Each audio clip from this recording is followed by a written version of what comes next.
Welcome back to Leela kitchen. ఈరోజు ఒక కొత్త రెసిపీతో మీ ముందుకు వచ్చాను. ఇది ఎంతో బలమైన లడ్డు, మనకి ఎంతో ఆరోగ్యకరమైన లడ్డు. ఇది రోజుకి ఒక్క లడ్డు తింటే చాలు. ఇక్కడ నేను అటుకులు తీసుకున్నాను.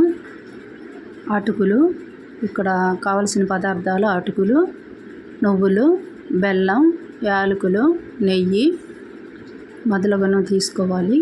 తర్వాత ఈ లడ్డు చాలా బాగుంటుంది, ఎన్ని నెలలైనా ఉంటుంది.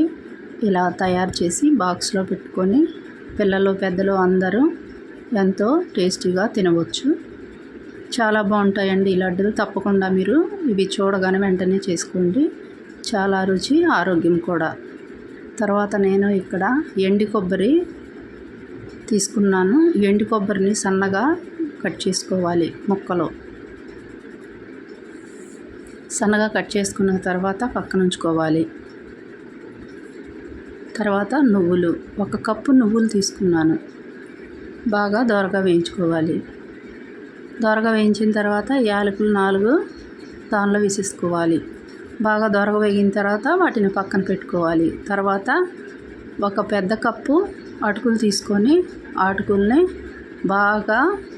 బాగా మెత్తగా, అంటే నలిపితే పొడయ్యేలాగా వేయించుకోవాలి. బాగా స్మెల్ వస్తూ ఉండగా వాటిని దించి పక్కన పెట్టుకోవాలి. తర్వాత వీటిని బెల్లం, 1 కప్పు బెల్లానికి 1 కప్పు అటుకులకి 1 కప్పు బెల్లం తీసుకోవాలి.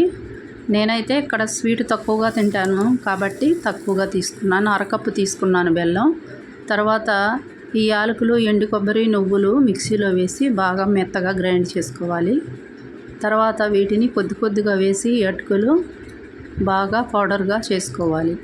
తర్వాత దానిలోనే ఈ బెల్లాన్ని కూడా వేసుకొని మెత్తగా పొడి చేసుకోవాలి. ఈ విధంగా పొడి చేసిన తర్వాత ఒక గిన్నెలో తీసుకోవాలి.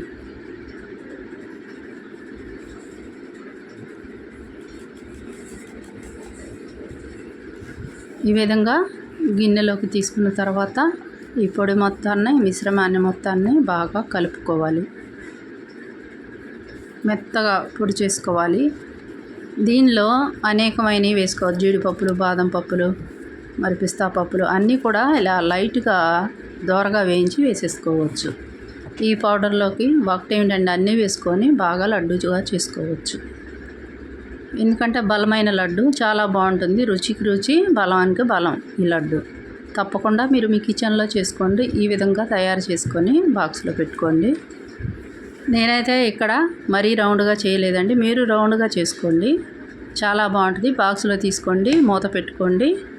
దాన్ని కిచెన్లో పక్కన పెట్టి ఉంచుకోండి. రోజుకి 1 చొప్పున ఉదయం 1, సాయంత్రం 1 తిన్నా పిల్లలు పెద్దలు అందరూ కూడా చాలా ఆరోగ్యంగా ఉంటారు. అంతేనండి.